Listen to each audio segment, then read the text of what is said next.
Aos Hebreus, ou Ivrim, capítulo 11, continuação. Veja que os primeiros versículos de Ivrim 11 começaram ontem. Você tem que assistir o grau 287. Aliás, todos os graus, principalmente desde o 246, que é quando começa a Bíblia original Codex, lá em Matiarro, Mateus. Então, continuando Ivrim aos Hebreus, capítulo 11.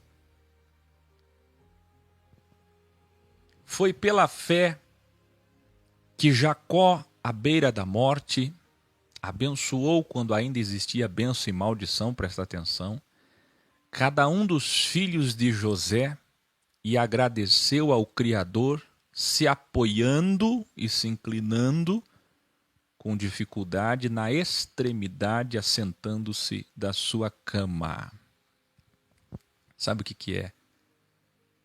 Uma pessoa já bem idosa, perto da morte, debilitada, né? Se inclinando para abençoar filho por filho, fazendo assim, ó, na cama. Quando ainda existia bênção e maldição e imposição de mãos, Velho Testamento, hoje a graça é bênção definitiva e aniquilação da maldição, Gálatas 3,13, não é verdade? Revelare, pasmem que o desconhecimento do original hebraico mais antigo, que dizia leito, cama, e o conhecimento da Septuaginta apenas, do hebraico para o grego, no grego que diz bordão, extremidade do bordão, faz denominações nos Estados Unidos e em muitos outros países a usarem varas ungidas, cajados ungidos e bordões ungidos sagrados para misticismo. Privilegios. Mesmo que fosse um bordão, como alternativa de tradução hebraica por causa dos pontos vocálicos que surgiram depois, usar objetos materiais como amuleto com base em textos isolados e ainda mal traduzidos ou mal interpretados é detestável, é abominável. Que coisa, não? Você já viu que coisa que é quando existe um acréscimo e em cima daquele acréscimo surge uma denominação? Surge um pastor, surge um ministério, surge um trabalho, surge uma igreja, surge uma religião. Vou dar um exemplo. Em nome do Pai, do Filho e do Espírito Santo. Mateus 28,19. É um acréscimo. E aí surge a igreja trinitária. Por causa daquele versículo, batismo trinitário. E os unicistas fazem pior, dizendo que é em títulos. A William Branham diz, cadê a Ana Jungs? William Branham diz que é no nome. E que Pai, Filho e Espírito Santo são títulos. Sim, são títulos, mas como é que você vai ter revelação? Diz ele que teve uma revelação do Espírito do Senhor. Como é que ele vai ter revelação em cima de um acréscimo? Por que o Espírito não revelou para ele que era um acréscimo? E o versículo que diz para tomar coisas mortíferas, ou se tomar coisas mortíferas, veneno, e se for picado por cobras, serpentes venenosas, não vai ter dano algum, não vai morrer. Aí surge igreja nos Estados Unidos, vocês já viram? Que falam em línguas pegando em serpentes e tomando veneno depois do culto ou durante o culto? Como é que pode surgir uma igreja cheia do Espírito Santo com base num texto que nem existe? Mesma coisa aqui, o bordão, a extremidade do bordão. Paulo continua. Foi pela fé que José, no fim da vida, fez menção do êxodo dos israelitas do Egito e deu instruções acerca dos seus próprios ossos.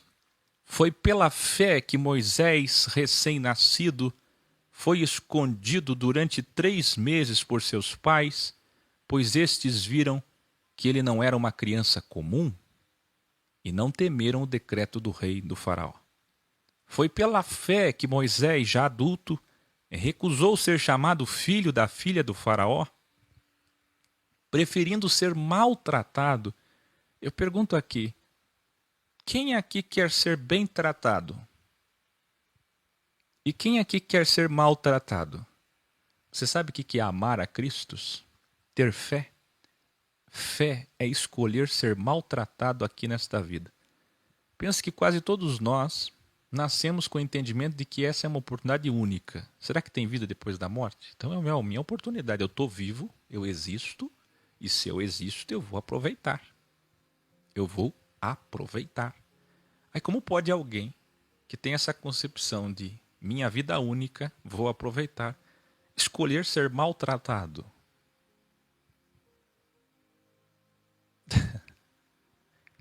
Como nós falamos ontem, isso sim é amor, isso sim é fé.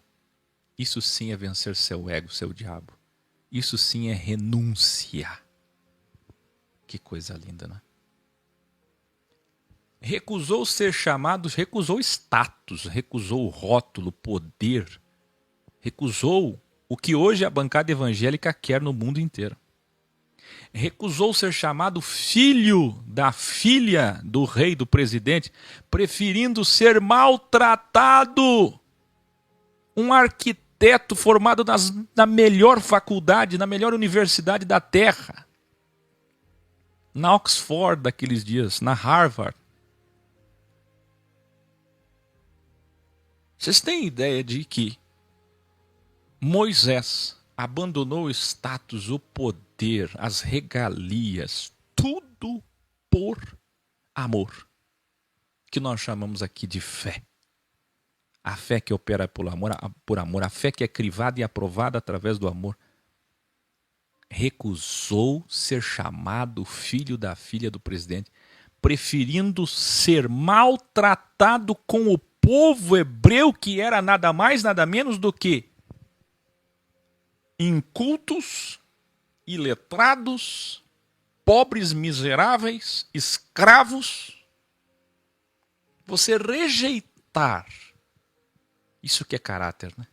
Você rejeitar o que você não é, mas te deram sem você ser, e você aceitar o que de fato você é, mesmo que seja maltratado, só por amor às pessoas, aos seus irmãos hebreus, preferindo ser maltratado com o povo do Criador, a desfrutar os prazeres do ego, as regalias durante algum tempo. Que coisa mais linda! Foi por amor ao Criador Jesus Cristo que Moisés escolheu o desprezo como riqueza maior que todos os tesouros do Egito. Como alguém pode escolher o desprezo ao invés dos tesouros? Porque pela fé enxergava o mundo imaterial. Que coisa, não? É a esperança de um mundo melhor que nos faz vencer o ego. Escreva aí. Quem realmente espera o reino, vence seu ego aqui. O Criador fez algo tão perfeito na consciência humana. Depois o material, como nós vimos nos capítulos 7, 8, 9, 10, 11, a cópia, o plágio. Tudo que é material é plágio do que é imaterial. Então, se a consciência veio primeiro, o Senhor fez a consciência de uma forma tão perfeita que metafisicamente ela funciona assim. Nós conseguiremos vencer tudo. O ego, ter, o ser, o poder, até o fim, se o homem tiver esperança. Aquele que tiver esperança no porvir, no mundo superior, que chamamos de céu, que chamamos de paraíso, que chamamos de jardim do Éden, que chamamos de reino, que chamamos de Jesus Cristo, que chamamos de descanso eterno, não importa. Aquele que realmente espera vence seu ego. Então ninguém pode chegar e dizer assim, mas é tão difícil abdicar, abrogar, trocar, substituir, abandonar, renunciar, vencer, desmaterializar, desmistificar. Não é difícil. A esperança vence o medo. A esperança vence o ego. A esperança vence o diabo. Quem realmente espera vai conseguir vencer a si mesmo. Porque enxerga um mundo que o aguarda imaterial. Foi pela fé que Moisés saiu do Egito, não temendo a ira do rei, e perseverou, porque pela fé via o Criador imaterial. Ele via o próprio Deus imaterial, o Deus sem rosto, que se apresentou e se revelou a ele por isso. Moshe, Moisés, via a cidade imaterial, o mundo imaterial, o Criador imaterial. Foi pela fé que Moisés celebrou a Páscoa e fez a aspersão do sangue para que o lado mal, olha a dualidade, para que o lado mal, lembra o anjo do juízo, o anjo do Senhor que executa o juízo e a morte dos primogênitos, para que o lado mal do Criador, feito para a execução de juízos, não tocasse nos filhos mais velhos dos israelitas. Foi pela fé que o povo de Israel atravessou o Mar Vermelho como se fosse terra seca, mas quando os egípcios tentaram fazer o mesmo, morreram afogados. Foi pela fé que os muros de Jericó caíram depois de serem rodeados durante 7 dias, e não 7 vezes. Foi pela fé que a prostituta Raabe, por ter acolhido os espiões, não foi morta com os que haviam sido desobedientes. Poderia falar ainda da fé de Gideão, da fé de Baraque, de Sansão, de Jefté, de Davi, de Samuel e os profetas, os quais, pela fé, conquistaram reinos, praticaram a justiça, alcançaram o cumprimento de promessas, fecharam boca de leões, apagaram o poder do fogo, e escaparam do fio da espada, da fraqueza tiraram força, tornaram-se poderosos na batalha e puseram para fugir exércitos estrangeiros. Foi pela fé que a mulher de Sarepta e a sunamita, pela ressurreição, tiveram de volta os seus mortos. Passaram pela EQM, experiência de quase morte, e voltaram à vida. Alguns foram torturados e recusaram ser libertados só para poderem alcançar a ressurreição superior, porque a ressurreição inferior é passar pela experiência de quase morte, ficar morto por algumas horas e voltar aqui ainda. Agora esses foram tentados. Tem um caso de uma pessoa no Velho Testamento, na primeira Bíblia, que chegaram para ele sabendo que ele era judeu e disseram: come essa carne de porco. Provocações, insultos, ou coma esses alimentos oferecidos aos deuses, alguma coisa que provocasse a fé. E ele, rejeitando a provocação, quando ainda isso era vigente, quando isso ainda existia, na primeira Bíblia, prestem atenção, ele disse: quer saber? Me mata. Isso eu não vou fazer. Me mata. Quer dizer, você escolhe, imagine vocês na grande tribulação, escolhe ser torturado, se recusa a ser libertado com condições, só para poder alcançar a ressurreição superior, que é eterna, que é atemporal, que é para sempre. Outros enfrentaram zombaria e açoites pela fé. Só pela fé. Mas é só pela fé, isso é o crivo. Outros ainda pela fé foram acorrentados e colocados na prisão, apedrejados, cerrados ao meio, tentados, provocados, insultados, mortos ao fio da espada. Pela fé andaram errantes, vestidos de pele de ovelhas e de cabras, sem casa própria, sem destino. Passaram necessidades, foram afligidos e maltratados. Profetas como Jeremias, como João Batista.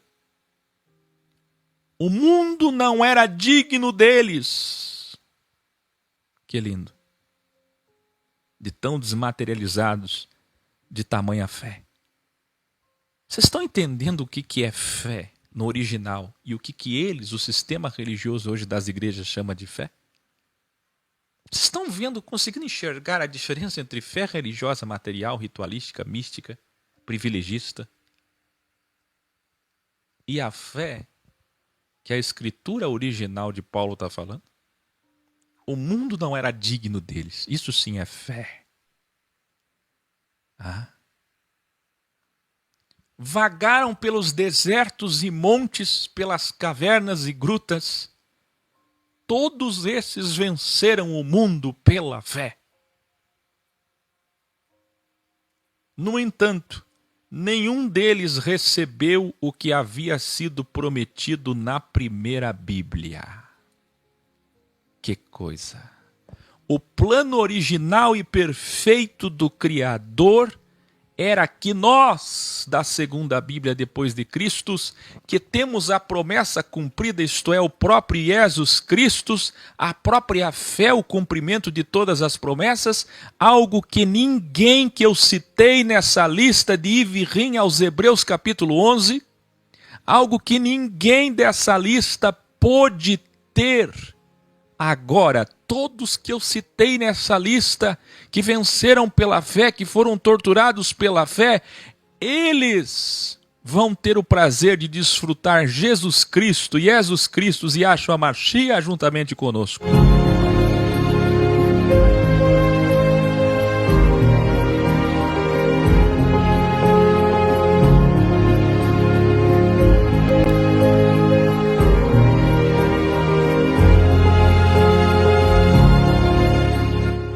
Que lindo, não é? Todos da primeira Bíblia, em 4.000 anos, e da promessa feita a Abraão até Cristo, os 2.000 anos serão aperfeiçoados através de Jesus Cristo, assim como nós fomos. Que privilégio nós temos, nós que nascemos depois de Cristo, nós que nascemos DC, e que tristeza para aqueles que nasceram AC. Até no Cronos material está a dualidade. AC, DC. Aos Hebreus, ou Ivrim capítulo 12, nós vimos os 40 versículos originais do 11, agora o 12. Portanto, nós que estamos sempre sendo vistos por todos, e aí na tua Bíblia está uma grande nuvem de testemunhas, aí você guarda esses textos, decora, memoriza e não sabe o que significam. Portanto, nós que estamos sempre sendo vistos por todos, sempre sendo observados, escreva aí, a metáfora do esporte. Paulo gostava do esporte. Novamente, Paulo vai usar a metáfora dos atletas, da corrida, das Olimpíadas. Quando ele fala aí na tua Bíblia uma nuvem de testemunhas, ele está falando, ele está imaginando nós correndo.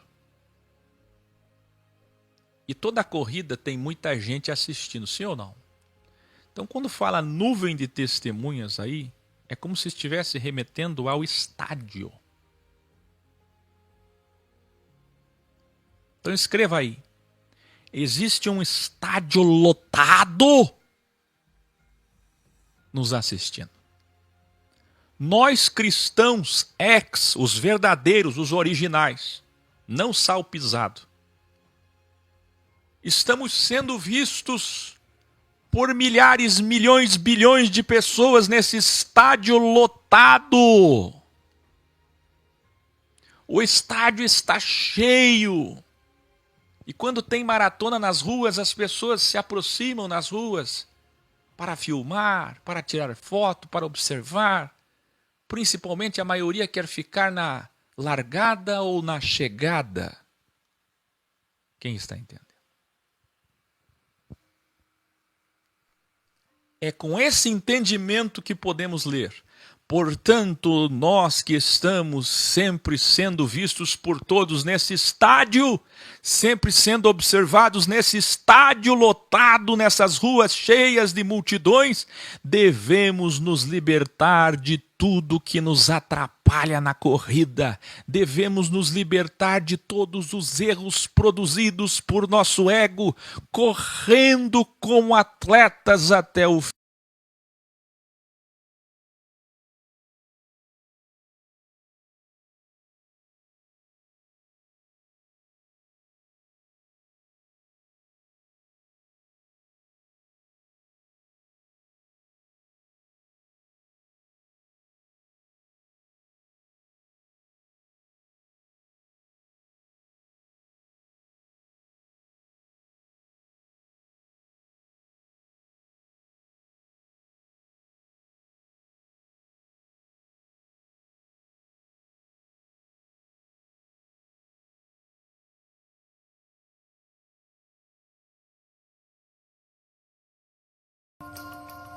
E para conseguir chegar no final, precisamos estar com os olhos fixados em Jesus Cristo, que é a nossa chegada, que é o nosso amém. O autor, isto é, o início, e consumador, isto é, o fim da nossa fé. O início e o fim da nossa vida, do crivo, da nossa corrida. Escreva aí, Jesus Cristo é a largada e a chegada.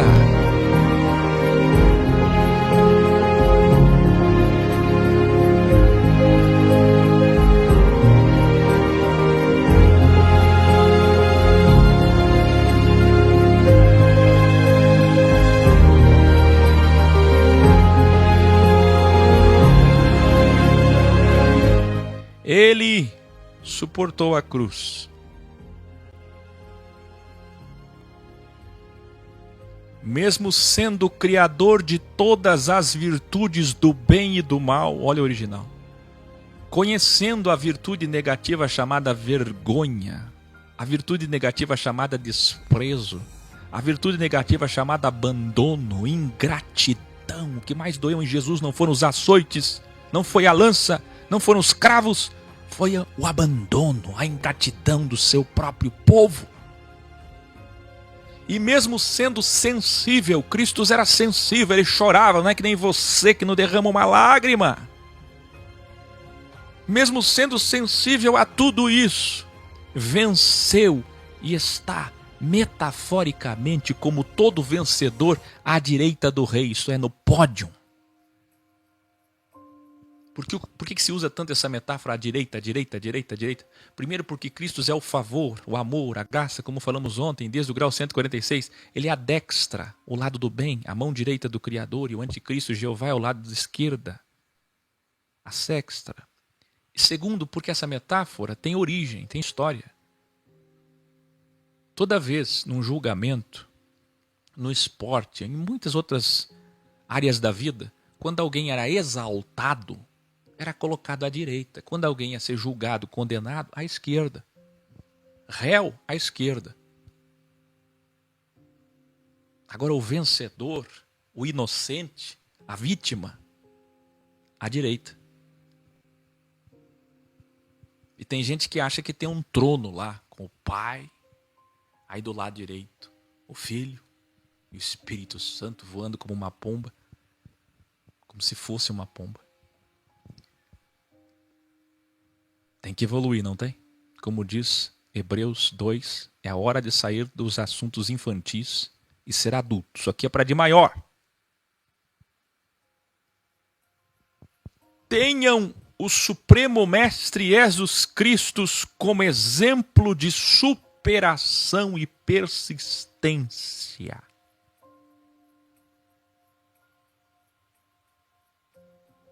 Sigam o exemplo dele e assim nunca vão se cansar ou desanimar.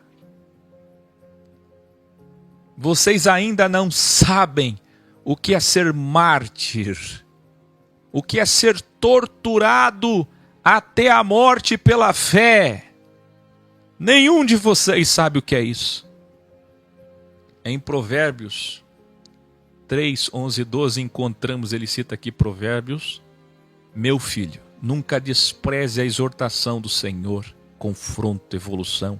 A verdade não pode ofender. Lembra do provérbio de Áquil? A verdade não pode ofender, não pode magoar. Você fala a verdade, a pessoa se magoa. Nós estamos numa cultura hoje, derradeira, final, fim dos tempos, é o fim de tudo. Onde quando se diz a verdade, você perde os amigos. Quando você fala a verdade, você ofende. A verdade não pode ofender. Provérbios 3, 11 e 12. Paulo está usando aqui. Aos Hebreus 12. Não se magoe com o confronto,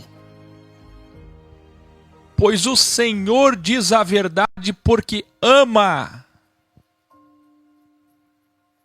Ele disciplina todos os seus filhos. As dificuldades da vida, assim como os problemas que enfrentamos por sermos cristãos, devem ser vistas como aperfeiçoamento do Senhor. Cada vez que sofremos, é o Senhor nos evoluindo. É assim que o Criador interfere. Olha só. Todo pai de verdade disciplina seus filhos. Corrige, sim ou não? O Criador nos disciplina assim, quando sofremos. O próprio crivo da vida é o Senhor nos disciplinando. E não como acreditam as crianças místicas das igrejas pentecostais, que Deus fica lá. Anjo, vai lá agora, envia essa prova, eu vou provar ela. Agora eu vou testar isso, eu vou enviar essa prova. Eu estou provando, Deus está me provando. Não, querido, não tem interferência especial, favorita, privilégio, individual, particular. Não tem. Tem sol para todos, tem lua para todos, tem chuva para todos, tem terra para todos, tem plantação para todos, tem suor para todos, tem dualidade para todos, tem consciência para todos. Então o que é que Paulo está dizendo aqui? O próprio crivo da vida todos sofremos, é o Senhor nos disciplinando. Quem não sofre confronto, mas vive no conforto, é porque o seu Deus não é o Criador e Senhor Jesus Cristo. Está aí na tua Bíblia. Filho ilegítimo, falso. Eu sou cristão. Mas o cristianismo dele não tem inimigos. Só tem status e aceitação social. O cristianismo de hoje é ter, ser e poder. Tudo aquilo que Jesus negou nos 40 dias do deserto, os chamados cristãos hoje de Israel, dos Estados Unidos, do Brasil, estão aceitando. O Santo Templo, a Santa Bíblia e a Santa Cidade.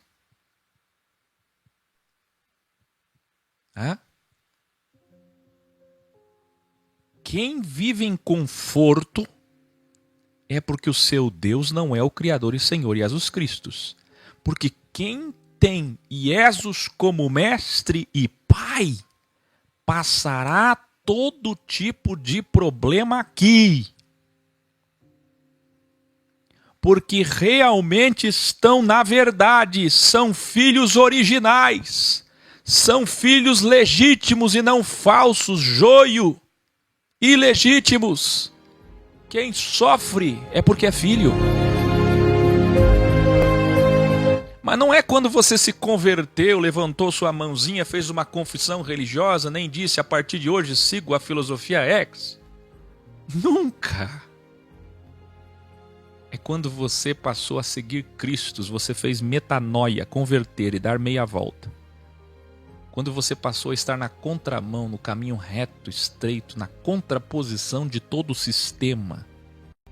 Aí as pessoas começaram a te julgar, te desprezar, se afastar de você, te chamar de louco. Aí começou o quê? A tribulação, que é sinônimo de crivo. Em outras palavras, quem é odiado é filho. Quem é amado pelo mundo não é filho. João vai falar isso na sua carta, a gente vai ver. Nós vamos ver em breve. Yohanan.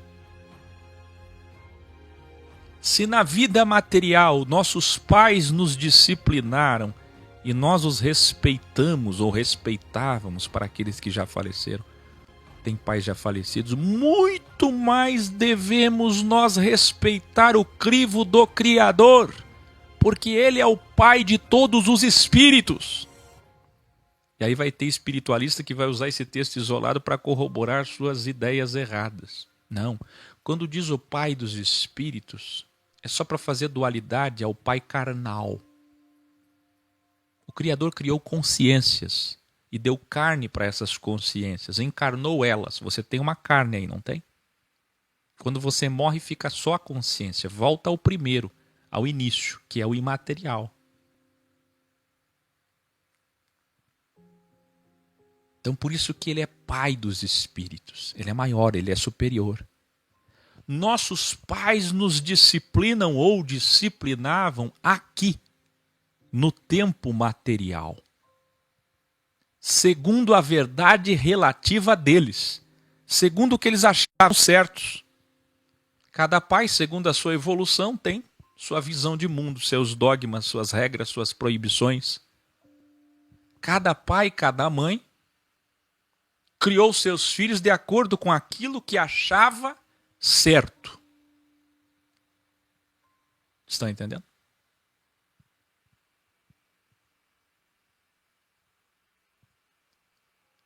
Mas o nosso Criador e Pai imaterial nos disciplina para o nosso bem. Ele não é verdade relativa, é verdade absoluta. Para que sejamos perfeitos para sempre, não só nesse tempo aqui. É para sempre, é atemporalmente. Quando a verdade é dita, ela machuca, ela fere, ela dói, ela nos entristece, porque é um confronto ao nosso ego. Vocês lembram das cartas de Paulo? A dualidade, quem lembra? A primeira carta severa, a segunda amorosa, aos Coríntios. Quem lembra que nos capítulos ele começava elogiando, que é passando o óleo, o bálsamo, o remédio.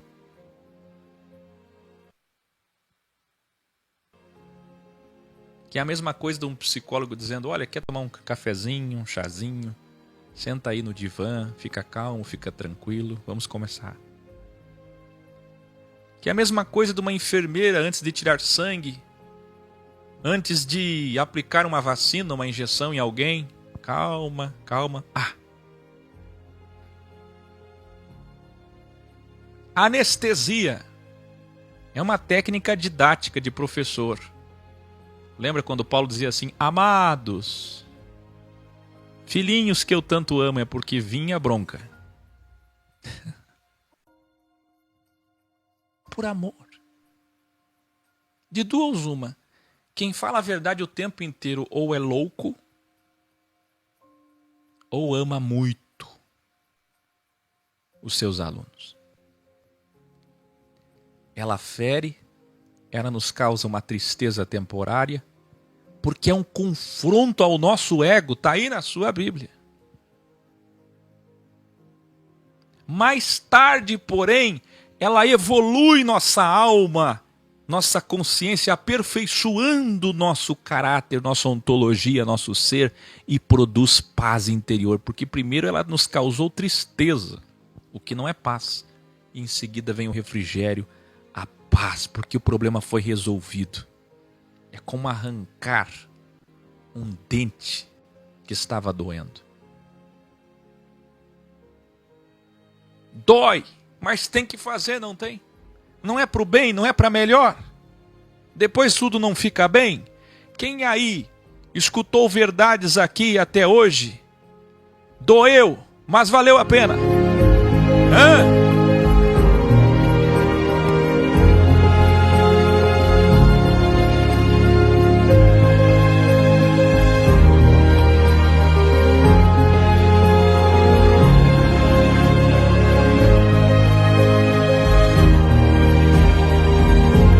Ei, coisa boa.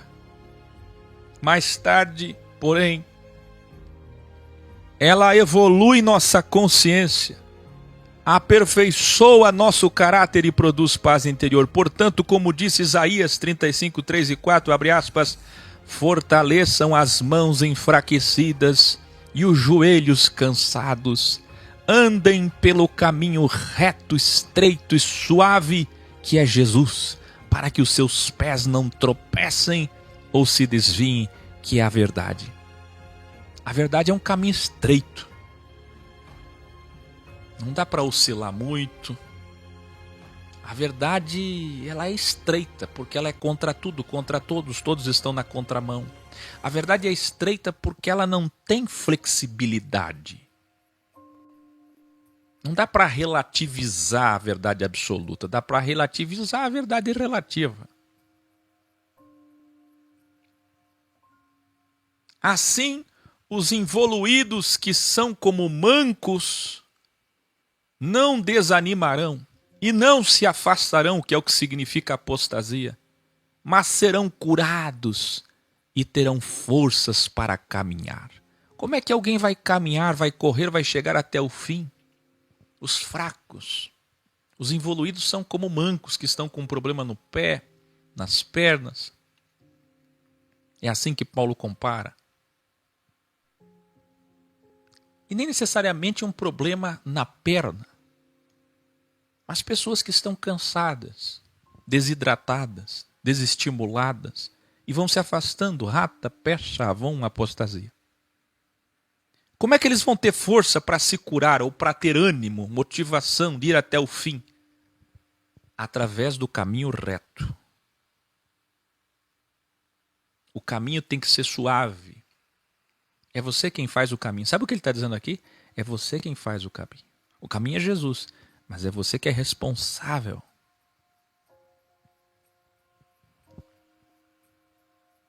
As escolhas da vida, não é? Ande na verdade. Não oscile muito, não relativize muito. Quem brinca muito com o seu próprio caminho pode sair e não voltar mais. Façam de tudo para estar em paz com todos.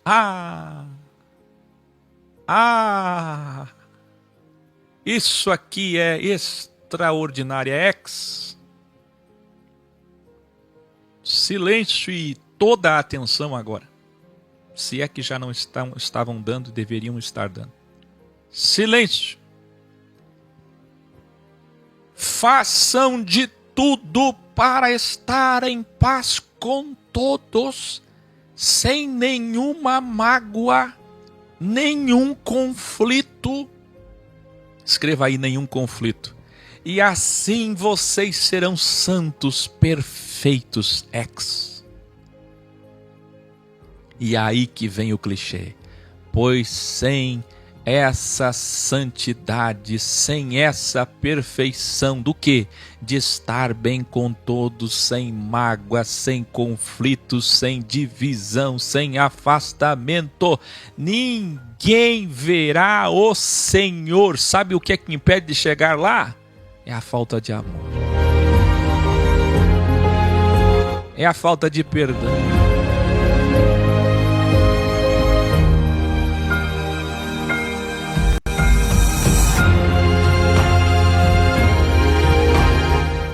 Escute,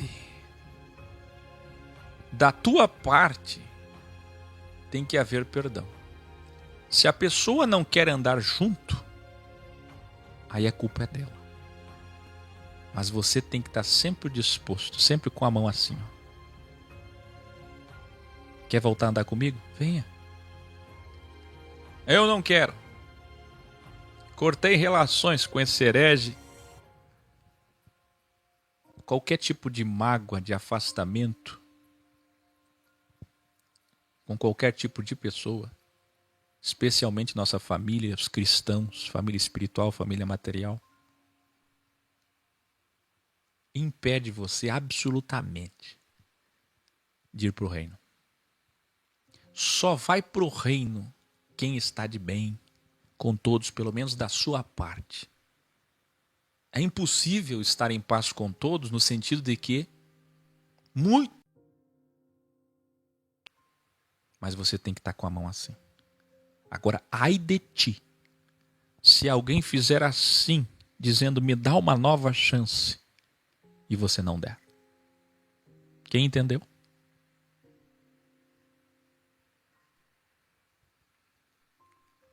Revelare. É muito triste ver esse texto sendo usado isoladamente para defender dogmas como se fossem santidade. O texto completo é bem claro. O amor, aqui paz é vínculo, eirene do amor, avá, com todos, sem mágoas, sem conflitos, isto é, ravá, isto é, perfeição, isto é, santidade. Sabe o que é perfeição e santidade? paz, é amor, é zero conflito. Toda vez que confinamos pessoas do ex, que se dizem ex, ou cristãos, sempre dá conflito. Dá conflito nas reuniões, dá conflito nos encontros, dá conflito aqui e ali, divisão em tudo que é lugar. Escola de Jesus ex. Isso nas sinagogas e fora das sinagogas, igrejados e desigrejados, aonde você for, conflito, conflito, conflito. Isso significa imperfeição. Isso significa impureza. Olha a diferença. Um pentecostal, ele entra numa sinagoga, num templo, assim chamado de templo, casa de rituais, e ele fica procurando o pecado na roupa, na aparência, no externo. Não é assim? Não é assim? Olha ali a roupa. Olha a maquiagem. Olha a televisão. Olha. Aí o neopentecostal, um pouquinho mais evoluído nessa parte, ele procura para ver se tem uma Bíblia. Para ver se está indo para a igreja, se está com lágrimas, se está com o dízimo, com a oferta, se está com as mãos levantadas, se está cantando na hora que todo mundo está cantando, se está participando da ceia, se está orando quando o mundo está orando. Ai daquele que não está de joelho quando todos estão de joelho. Isso é santidade. Aí você vai nos protestantes até que tem uma concepção um pouquinho mais evoluída, mas ainda assim, aparência, externo. Quem está entendendo? Quando na verdade, a verdade, o original, é chegar numa sinagoga, num ambiente aonde for, e procurar onde tem divisão, onde tem conflito, onde tem ego, onde tem preconceito, onde tem maledicência, onde tem ciúme, onde tem inveja. É ali que está o pecado, é ali que está a impureza. É ali que está a verdadeira vaidade. É todo mundo procurando o pecado nos jovens. Intimidade, sexo, namoro, casamento, noivado, sexo. É todo mundo fazendo uma corregedoria de dogmas da primeira Bíblia. De presença ritualística, se você é presente, assíduo nos dogmas, nas liturgias da igreja. Que lamentável. Isso mesma coisa no islamismo. A roupa, o exterior, as 5 orações, a guarda da sexta-feira, tudo, islamismo, judaísmo, cristianismo, o externo, quando na verdade o original está falando que santidade é perfeição, é zero conflito. Não tenho inveja, não tenho ciúme, não julgo ninguém precipitadamente, não quero ser ninguém, nem derrubar ninguém, nem acabar com a vida de ninguém. Eu me preocupo é com a minha vida e não com a vida dos outros.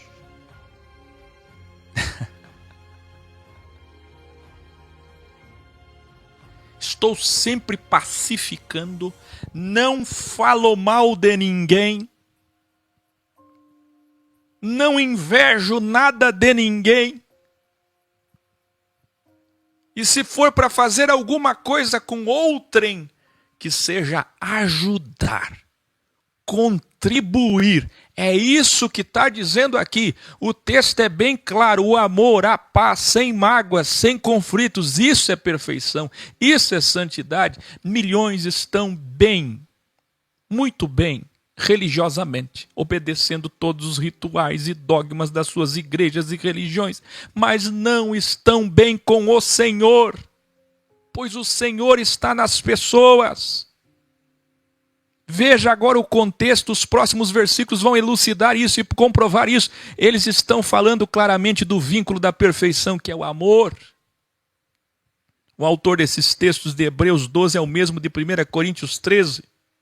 Paulo continua: se alguém tem mágoa, ela é como uma raiz de amargura que brota e causa todo tipo de perturbação.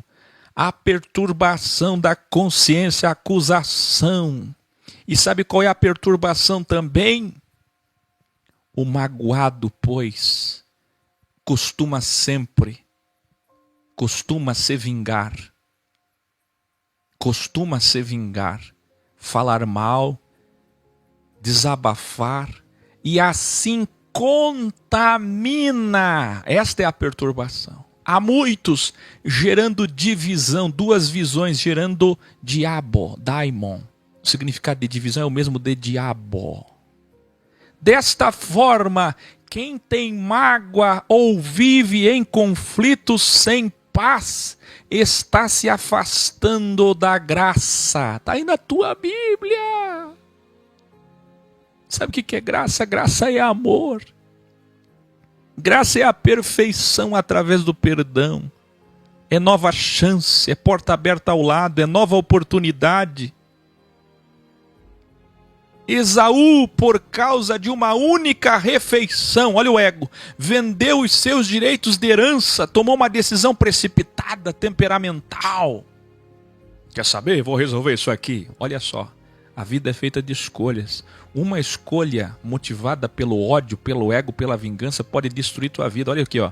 Esaú, por causa de uma única refeição, vendeu os seus direitos de herança como filho mais velho. E depois se arrependeu amargamente por ter feito uma escolha por vingança, por ego, e mesmo chorando e implorando para alterar sua decisão e a sua escolha, não pôde mais receber a bênção, foi rejeitado.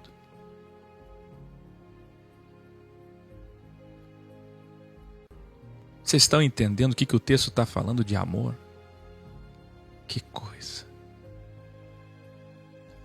Quantas vezes vocês ouviram o clichê, sem santidade ninguém verá o Senhor, assim como batatinha quando nasce espalha rama ou esparrama? Repetem textos que não sabem o que significam. Na primeira Bíblia não podiam nem sequer tocar no monte que estava em chamas. O Criador se manifestava nas trevas. Aí a gente diz aqui boas trevas para poder evoluir os involuídos, e as pessoas se assustam. Trevas. Não conhecem nada sobre Deus, não? Nada. O Criador se manifestava nas trevas, na escuridão, na tempestade, ao toque da trombeta e com uma voz tão terrível que quem ouviu implorou para que nada mais fosse dito, pois não podiam suportar a voz do Criador.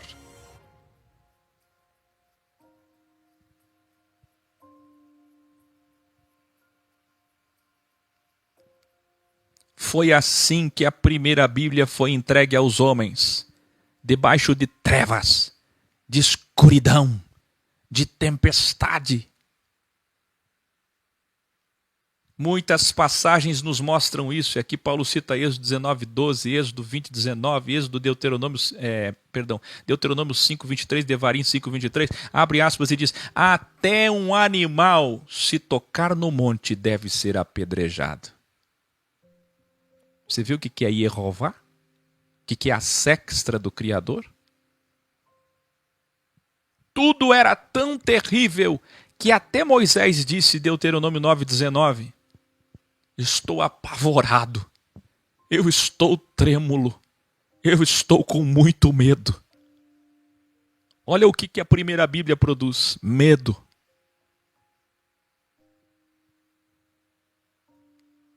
Nós da segunda Bíblia chegamos ao Monte de Sião, a Jerusalém de cima imaterial, a cidade do Criador da vida eterna. Vocês chegaram na cidade imaterial. Sabe o que Paulo está dizendo? Vocês não tiveram que passar pela primeira Bíblia.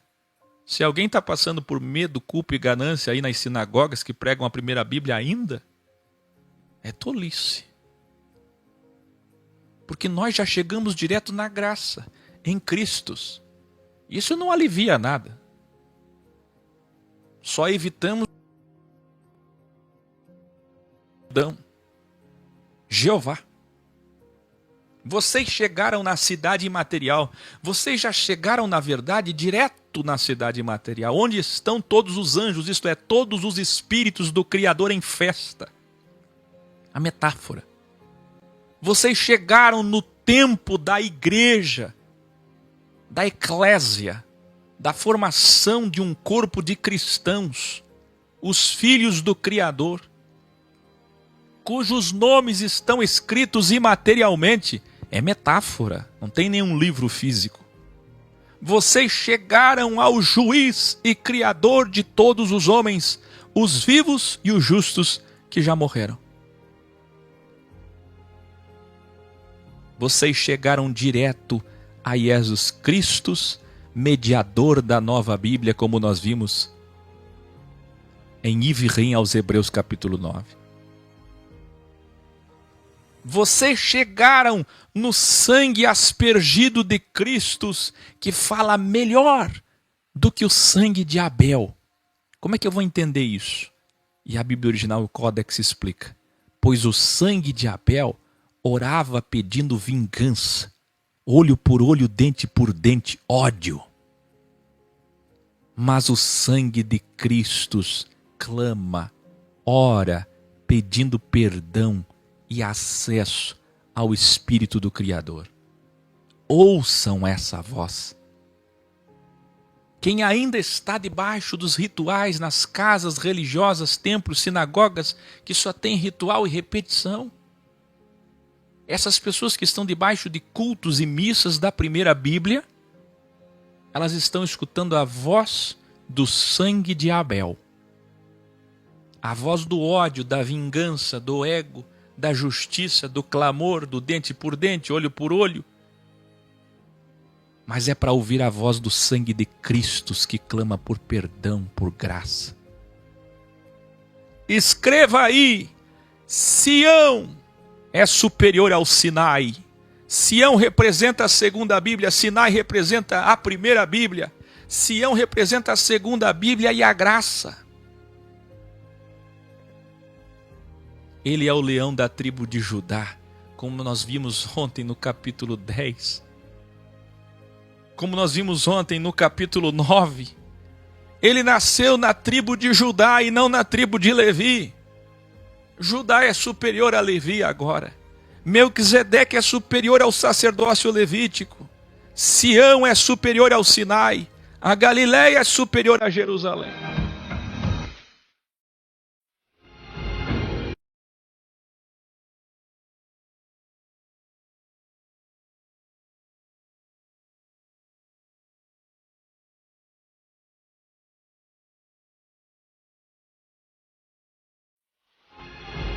Ah, que lindo!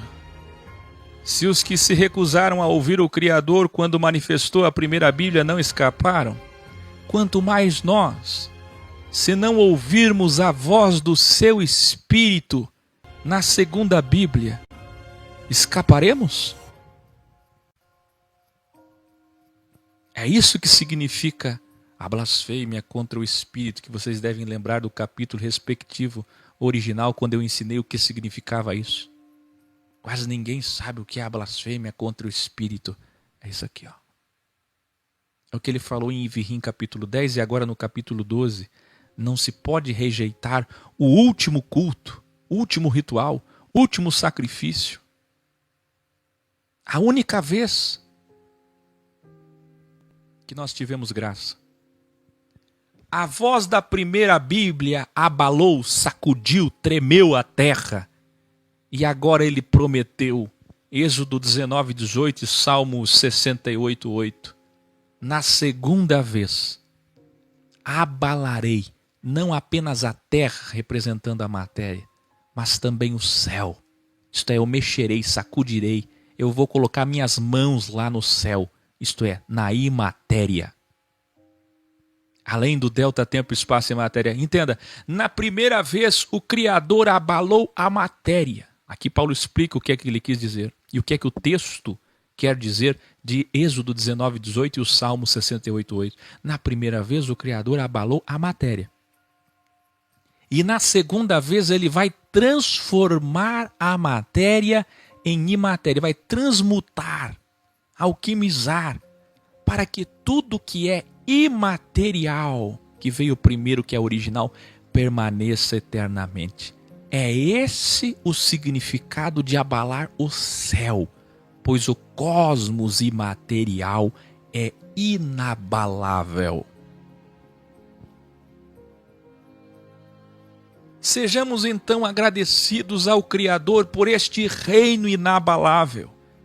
E este agradecimento seja servindo ao Senhor com muito respeito, não é com a boca, não, orando.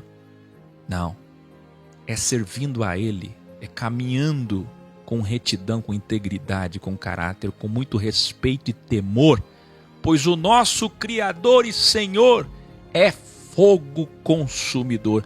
Um fogo consumidor, o mesmo que um juízo transformador e destruidor. Quem é o destruidor? Diz para mim. Quem é que se manifesta em trevas, na escuridão, na tempestade? Não ande no caminho para você ver.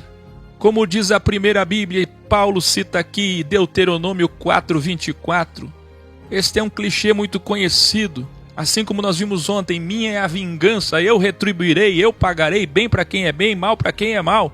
Pois é, ande no mal para você ver.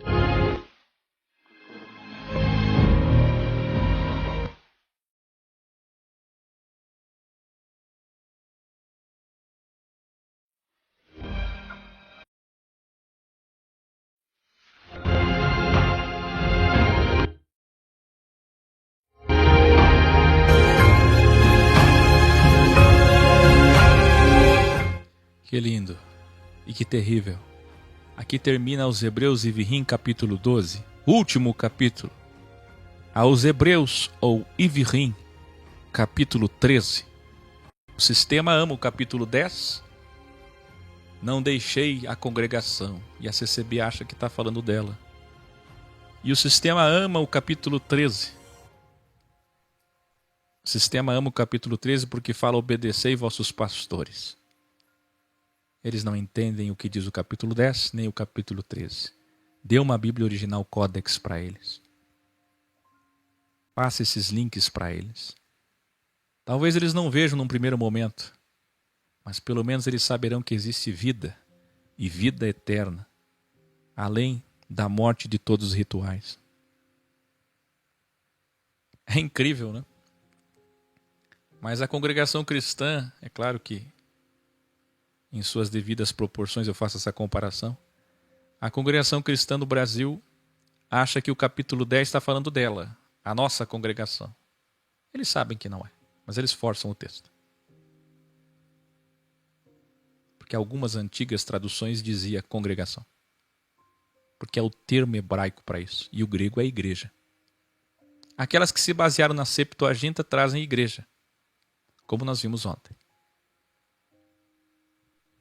Aí no capítulo 12 fala da Universal Assembleia dos Santos. Aí a Assembleia acha que está falando dela, e a Universal acha que está falando dela. É claro que eles sabem que não está falando, mas eles forçam o texto. Isso não é. Avisem eles com amor. O professor Akel está falando com amor a eles. A verdade que não pode ofender. A verdade que tem que curar o câncer. Aos Hebreus, ou Ivrim, capítulo 13. Olha só como é que termina essa carta. Na linguagem de sempre, todos os epílogos paulinos, como Paulo sempre fez. Amem a fraternidade, os fráteres e sors, o mesmo que irmãos e irmãs, até o fim. Sejam desmaterializados. Usem seus bens imóveis, automóveis, imóveis, que é o que diz o original, para todo tipo de mobília, para todo tipo de patrimônio. Para o quê? Ajudar os irmãos. Desmaterializa. Compartilha. Lembrem-se que quando Abraão e Ló receberam anjos, poucas pessoas entendem esse texto, hoje vocês vão aprender. Lembrem-se que quando Abraão e Ló receberam anjos em suas casas, estavam recebendo o próprio Criador. Isso aqui é parte de uma metáfora, de uma ilustração que os judeus usavam, os rabinos usavam, e Paulo está ilustrando profundamente, se referindo na primeira Bíblia a Abraão e Ló. Receberam anjos em suas casas, isto é, teofanias, epifanias, manifestações do Criador. Estavam recebendo o próprio Criador. Vocês lembram? Amor horizontal. A nossa canção orgânica, Templos de Carne. Vocês lembram do videograu Matemática de Deus? Presta atenção. Quando vocês recebem pessoas, vocês estão recebendo o Criador. Olha aqui, Matemática de Deus de novo. Está em toda a Bíblia. Ele não está lá no templo. Ele não está no seu quarto. Quando eu digo ele não está lá no templo, ao igrejado, ele não está lá no seu quarto para o desigrejado. Ele não está lá em cima, como todo religioso acha. Até o agnóstico, ele está lá em cima. Ele não está lá em cima. Olha a hospitalidade cristã. Quando vocês recebem pessoas, vocês estão recebendo o Criador. Tudo que fizerem pelos cristãos, estão fazendo ao próprio Cristo. Está aí, Hebreus 13, revelare. Os gregos pagãos também entendiam que receber algum estranho na sua casa poderia ser a encarnação de uma divindade, poderia ser um Deus disfarçado. Olha isso. Até os gregos recebiam pessoas na sua casa com medo de estar recebendo uma divindade.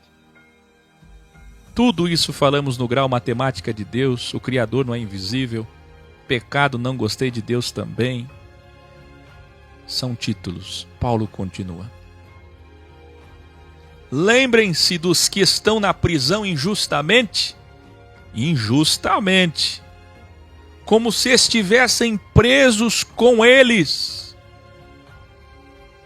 Altruísmo, a capacidade imaterial metafísica de se colocar no lugar de alguém. A prova da fé, a prova do amor. Isto é provar, isso é servir ao Senhor. Cuidem dos maltratados, desprezados pelo mundo, como se fossem vocês mesmos que estivessem sofrendo no próprio corpo, na própria carne, o maltrato. Olha que coisa linda. O casamento é uma honra. Os cônjuges cristãos devem ser fiéis. É impressionante hoje o número de pessoas que não têm compromisso, que falam mal do seu cônjuge, que escondem coisas do seu cônjuge, que não se entregam plenamente. O cônjuge tem que ser fiel. Se você não tem total cumplicidade com quem você dorme e é íntimo, a tua vida é um fracasso. Se você entra para aquele lugar chamado casa, tua casa, teu lar, e você esconde coisas do seu cônjuge, que casamento é esse? Que farsa é essa? Pois o Criador julgará os que não honram seus compromissos. Não sejam materialistas. Fiquem satisfeitos com o que vocês já têm. É Paulo ou não é? Quem lembra da carta de Paulo a Timóteo? Esteja satisfeito com o que você tem e não ame o dinheiro. Mesma coisa, é Paulo. Não sejam materialistas, fiquem satisfeitos com o que vocês já têm. Não sejam ambiciosos, desmaterializando.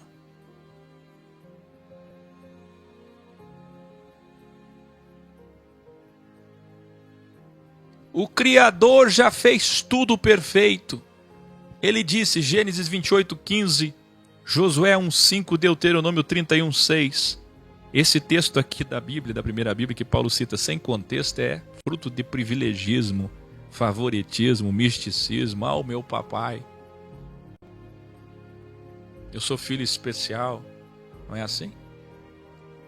É raridade, tem sabor de mel. 1000 cairão ao teu lado.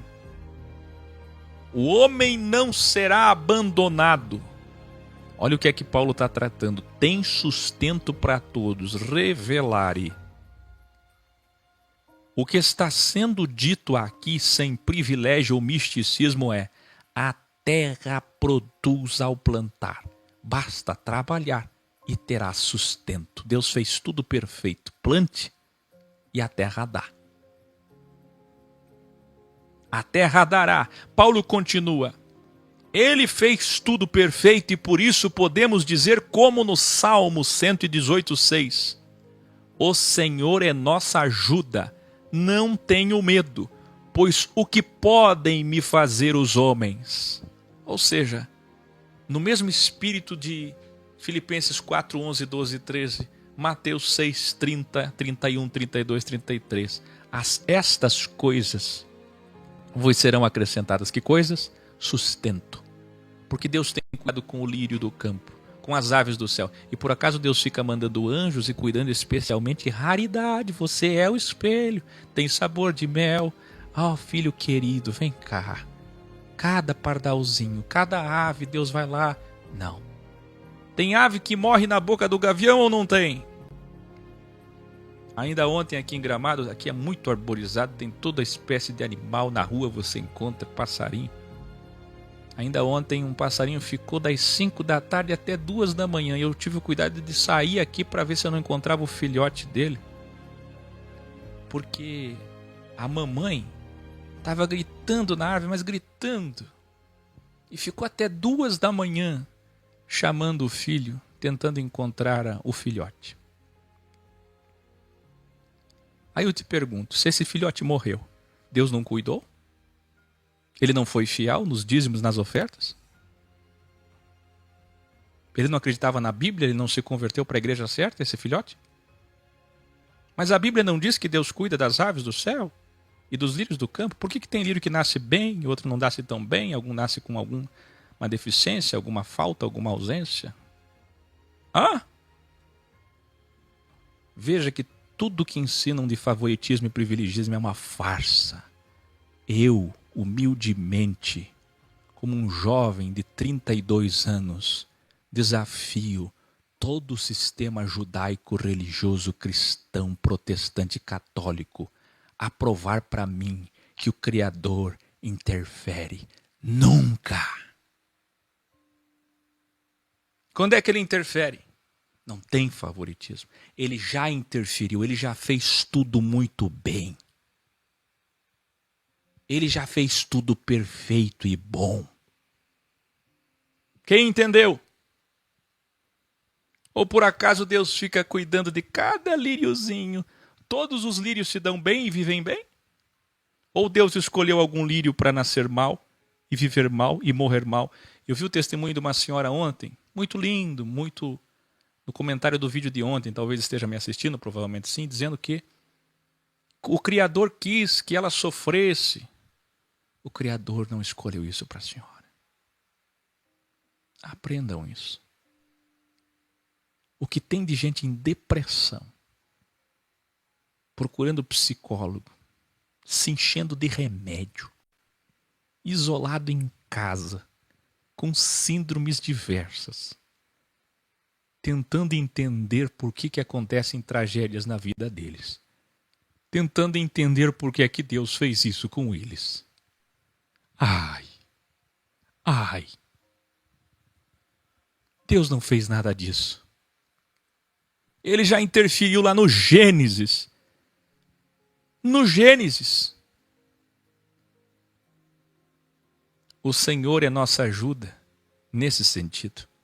Lembrem-se dos seus mestres que ensinaram a verdade para vocês. Esse lembrem-se é olhai para eles, atentai para eles. Lembrem-se deles, se aproximem deles. Saibam se eles estão precisando de ajuda, que ele já vai falar. Agora eu queria que você escrevesse agora e agora. Vamos lá para a raiz? Escreve assim sinônimos de raiz. Atentai, vírgula, lembrai, vírgula, imitai, vírgula, ajudai. Olha o problema das Bíblias, que troca sustento por salário, que troca imitar por obedecer, que troca ajudar por autoridade espiritual. Vamos lá então? Lembrem-se dos seus mestres que ensinaram a verdade para vocês. Tenham eles como referências, exemplos para vocês. Imitem a fé. Aquela lista de Hebreus 11, de 2 capítulos atrás que nós vimos, não acabou. Aquela lista continua. Pela fé, Áquel. Pela fé, você. Pela fé, nós. A lista continua.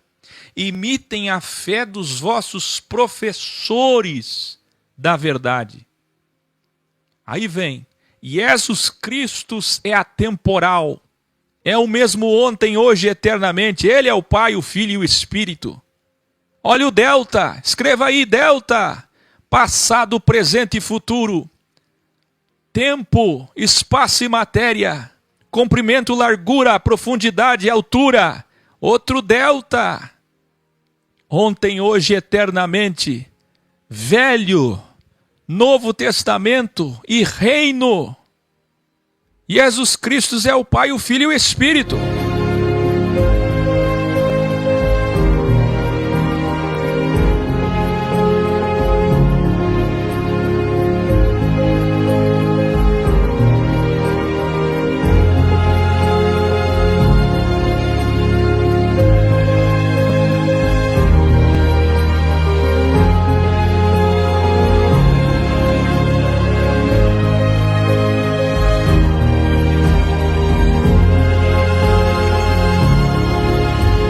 Que lindo texto. Que linda afirmação sobre o Pai da eternidade. Não deixem ninguém enganar vocês com ensinos falsos. Ai, sobre a importância de santas ceias. É importante você colar o grau de ontem, 287 e 286, para pegar desde Hebreus 7, 8, 9, 10, 11.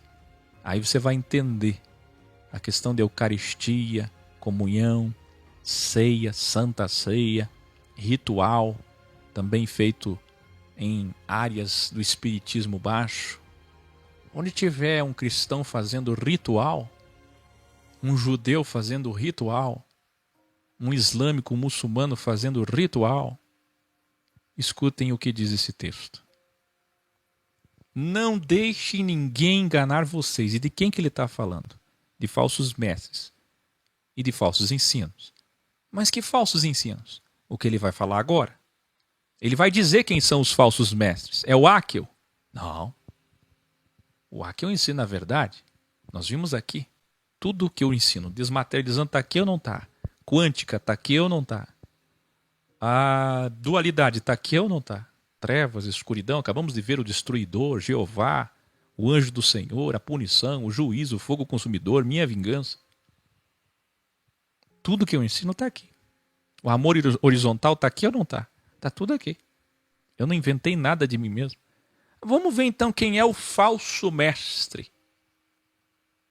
Como a Maria Luísa Ribeiro chegou assustada ali. Que viagem é essa de Delta? A senhora conhece Asa Delta? Não? Não deixe ninguém enganar vocês com ensinos falsos sobre a importância de santas ceias. Santa Igreja, Santo Papa, Santa Missa, Santa Bíblia, Santa Cidade. Jesus foi preso por causa disso. Líder, herege, contra a Santa Cidade, a Santa Bíblia e o Santo Templo. E a Santa Ceia, que era para ser uma Páscoa.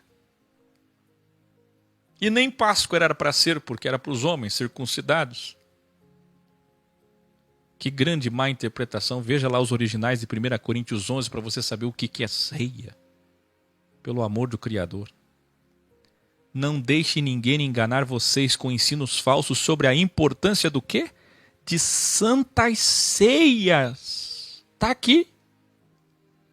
O que é ceia? Ceia é refeição. Ceia é o quê? Ceia é alimento. Ceia é o quê? Ceia é bebida. Ceia era para ser metu, encher a barriga, estar satisfeito, comer, se alimentar, jantar, almoçar, sim ou não? E não rocos pocos.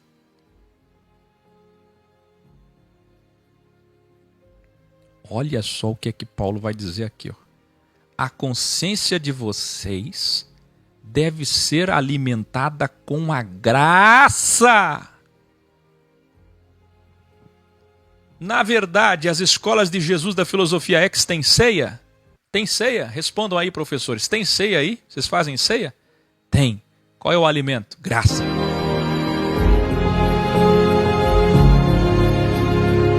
Graça, graça, graça, graça, graça, graça, graça, graça, graça, graça. Nem água de batismo purifica alguém, melhora o caráter de alguém, e nem tampouco ceia alimenta a alma e a consciência. A consciência de vocês deve ser alimentada com a graça, e não por alimentos de cultos, missas e rituais, pois eles não podem alimentar a alma. Hóstia não alimenta a alma. Não deixem nenhum falso mestre também proibir vocês de comerem ou beberem algo, como nós vimos em Romiá, capítulo 14, Romanos. É o que Paulo falou em todas as cartas, Essaiá, Romiá, Corintiá. Nós vimos.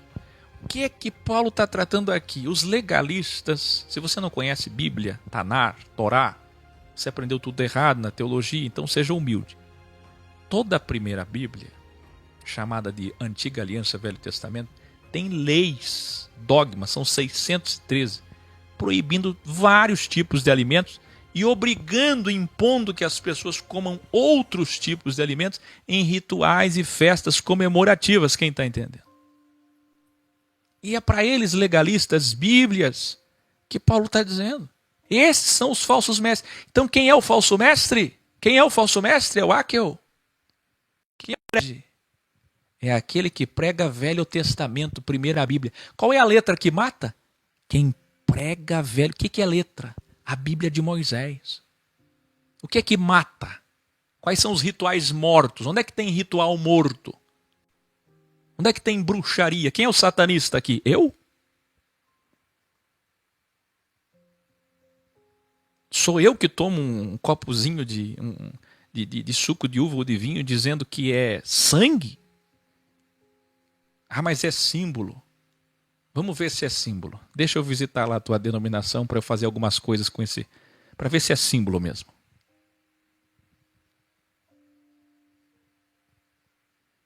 Olha lá, a Maria Luísa dizendo, eu sou super humilde. É tudo que Paulo está falando aqui, minha caríssima Maria Luísa Ribeiro Amorim Antunes. Paulo vai falar aqui, ó. A senhora permaneça aí, não desliga, fica até o final. Me odeia, mas me odeia intensamente, que no final a senhora me ama. Aqui, ó. Paulo vai falar, a verdade dói? Dói, mas liberta. Olha o que Paulo está dizendo. Não deixe nenhum falso mestre proibir de comer ou que obrigue você a comer algo. Todos que obrigam ou proíbem essas coisas são falsos mestres. O que é falso mestre, então, na mente de Paulo e de Jesus? O que é falso mestre? Quem prega o quê? Primeira Bíblia, escreva aí. Isso é muito importante. Alunos que eu tanto amo, isso é muito importante. Toda vez que a Bíblia fala falso mestre, falso professor, falso rabino, falsos pastores, não importa a nomenclatura, toda vez que fala falso, seja através de Jesus ou do Espírito de Jesus através de Paulo, são aqueles que pregam a primeira Bíblia, legalismo, que invalidam o sacrifício do último culto, do último ritual na cruz de Jesus Cristo. Todos que pregam primeira Bíblia são falsos mestres. Eu não sou falso mestre.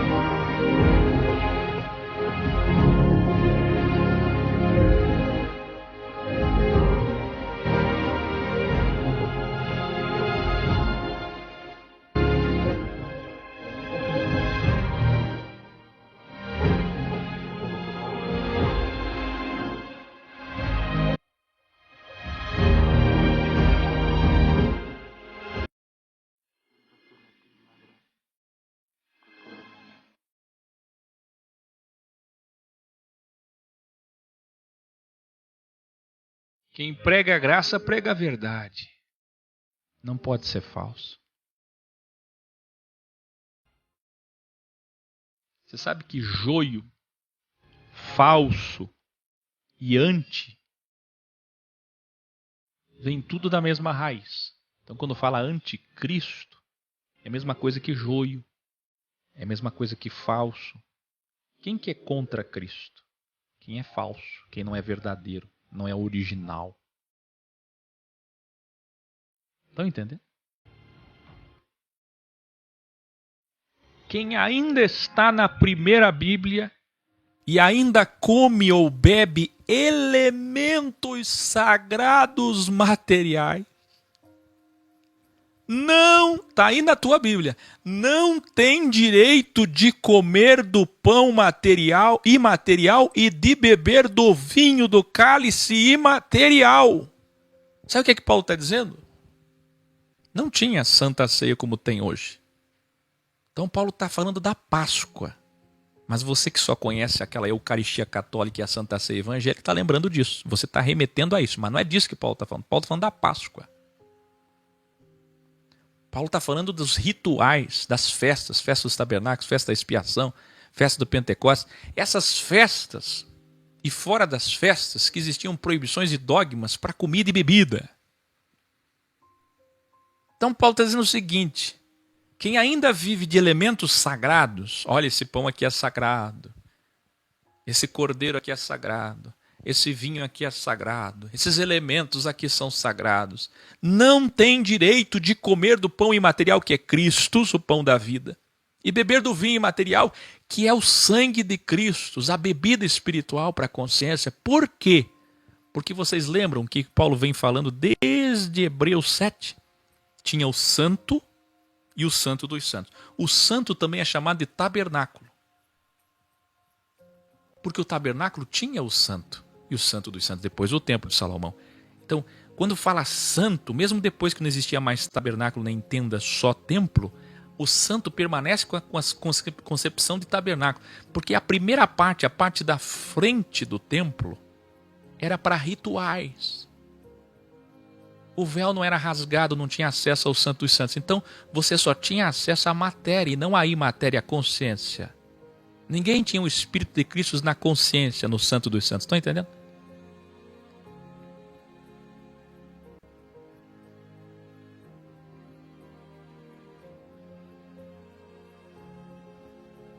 Então, o que Paulo está dizendo nesse versículo aí da tua Bíblia é: quem participa, ministra do tabernáculo não pode participar lá do Santo dos Santos. O que ele está dizendo em outras palavras é: quem participa da primeira Bíblia não pode participar da segunda, invalida a segunda. Quem participa ainda de tabernáculo, culto, adoração, ritual, ceia, elementos sagrados, amuletos, coisas materiais e religiosidade repetida, aquele ciclo vicioso religioso encíclico, essas pessoas não têm acesso ao Santo dos Santos, que é a graça. Entenderam? Então, se você escolher ficar na parte da frente do templo, você não pode entrar na parte de trás. Todo mundo pode escrever aí. Quem escolhe ficar na parte da frente não pode ter acesso à parte de trás. É isso que Paulo está dizendo aí. O nosso altar é Cristo. E quem ainda trabalha em tabernáculos não pode participar do altar. Quem é o altar? Cristo. Quem é o Santo dos Santos? O seu Espírito. Quem é a Arca da Aliança? O seu Espírito. E o que é que tem lá? A segunda Bíblia, a graça. Quem é o véu rasgado? Jesus, como nós vimos ontem. Aí Paulo continua. Na primeira Bíblia, o sumo sacerdote levava o sangue dos animais até o Santo dos Santos, o sumo sacerdote, como oferta pelo pecado, pelos erros. Mas os corpos dos animais eram queimados fora do acampamento. Isso já era uma pré-figura, uma tipologia para o que ia acontecer com o corpo de Jesus. Ei, judeus, isso é uma pré-figura, uma tipologia para o que ia acontecer com o corpo de Jesus, a carne que foi desprezada. E aí Paulo vai falar isso agora. assim também Jesus Cristo sofreu como último animal, último culto, última expiação, fora das portas da cidade. Foi morto fora de Jerusalém, para santificar o povo através do seu próprio sangue. Portanto, e vem aqui Hebreus 13:13. Quem está preparado aí? Um dos textos mais extraordinários de toda a Bíblia. Segura aí. Portanto, a conclusão depois de explicar tudo isso, meus caríssimos, é: saiamos. Jesus falou isso em Yohanan 10:4. A porta Dalat. O Espírito de Cristo vai falar através de Yohanan no Apocalipse 18:4.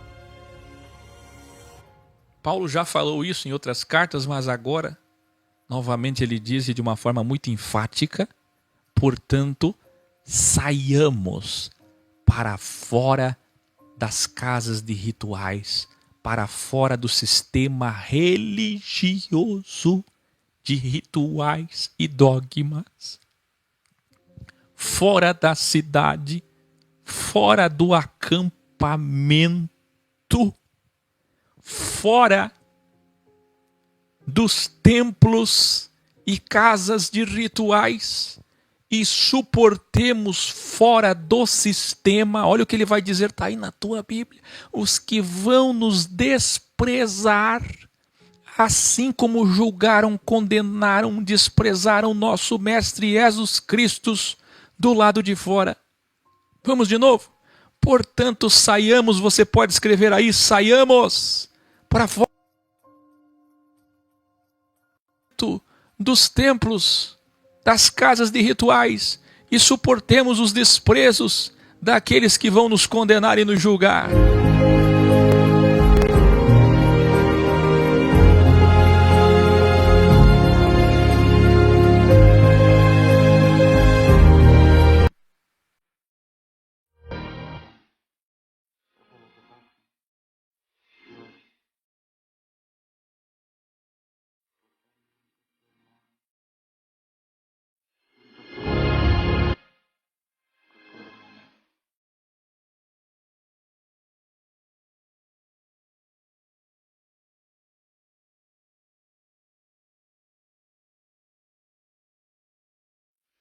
Olha esse texto.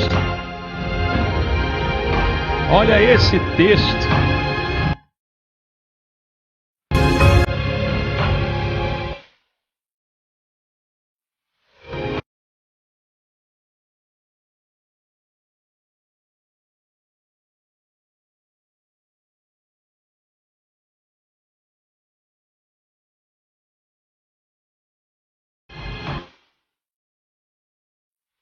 Escreva aí.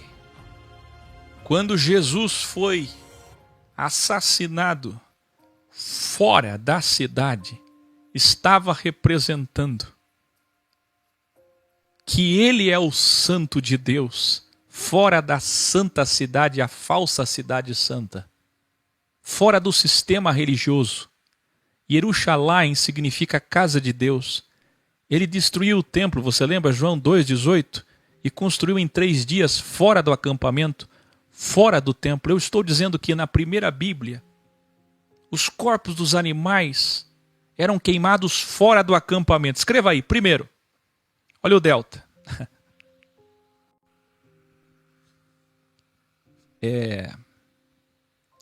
Como é que sábio consegue conversar nessa hora, ensinar nessa hora, ouvir nessa hora? É muito profundo.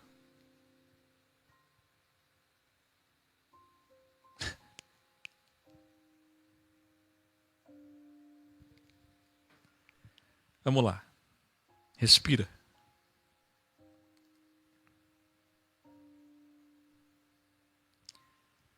Coloca aí, primeiro.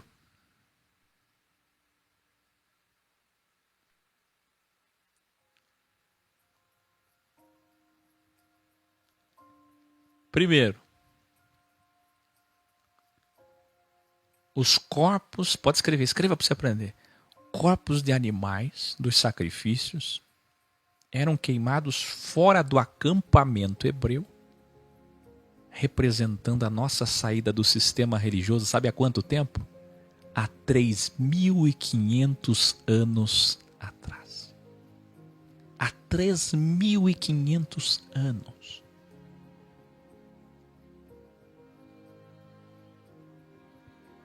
Depois, segundo, Jesus foi crucificado e assassinado pelo sistema religioso, por aqueles que tinham a primeira Bíblia nas mãos, fora da cidade santa, fora do templo santo, fora da Bíblia santa.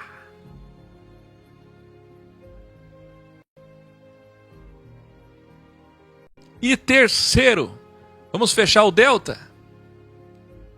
O terceiro vem aqui, ó. Portanto, saiamos para fora. A morte dele já representou isso. Para fora. E suportemos o desprezo daqueles que com a Bíblia vão rir, ironizar, debochar, julgar, apontar, porque o coração está cheio de ódio, de ego, de diabo. Pois nossa cidade, nosso templo não são materiais, Paulo continua. Não estão aqui neste mundo material. Nós esperamos a cidade Jerusalém e o templo imaterial e a Bíblia imaterial espiritual que ainda virá.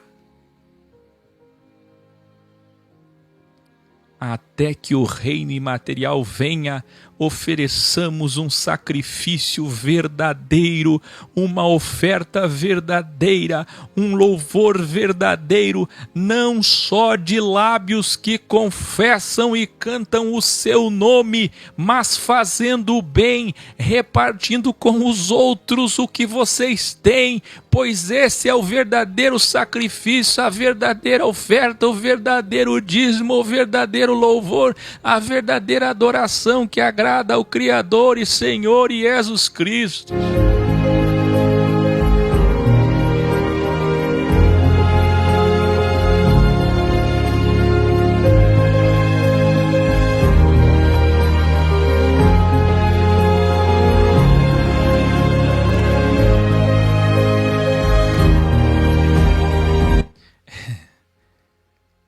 Ele não está lá no templo, ele não está lá no quarto, ele não está lá em cima, ele não é invisível, ele está na horizontal, no seu próximo, ele escolheu ser adorado desse jeito.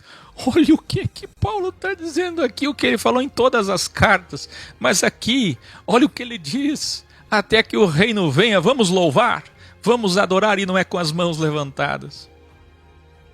Jairo, eu estou fazendo uma música, faça também você que faz lindas músicas, como o Amor Incondicional que você fez, e tantas outras. Jairo, eu estou fazendo uma música, cadê o Sadraque? Estou fazendo uma música que vai falar exatamente isso.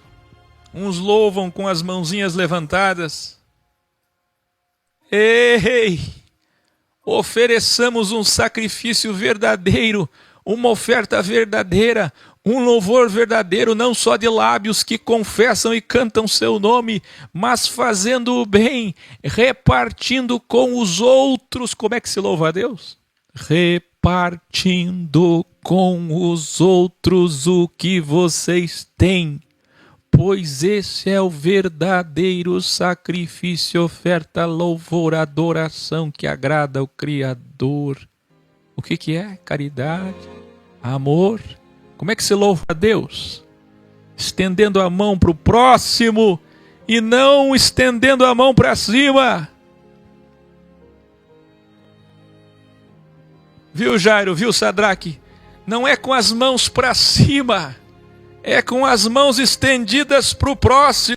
Não é com as mãos, faça aí na sua casa, criança, jovem, não é com a mão para cima, é com a mão estendida. Eles erraram, não é assim, é assim, não é assim, é assim, não é assim, é assim. Está aí na tua Bíblia, não sou eu não.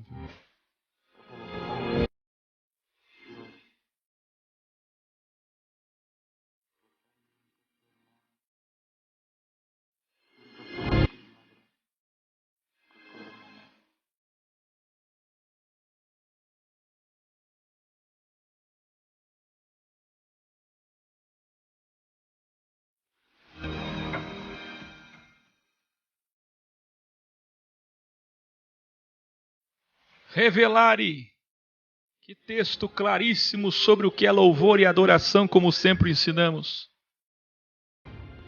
Mas é agora que vem outro famoso clichê usado pelo sistema religioso de rituais, pelo arraial, pelo acampamento, para colocar medo nos seus fiéis. Vejam em que contexto ele está presente. Hebreus 3,17.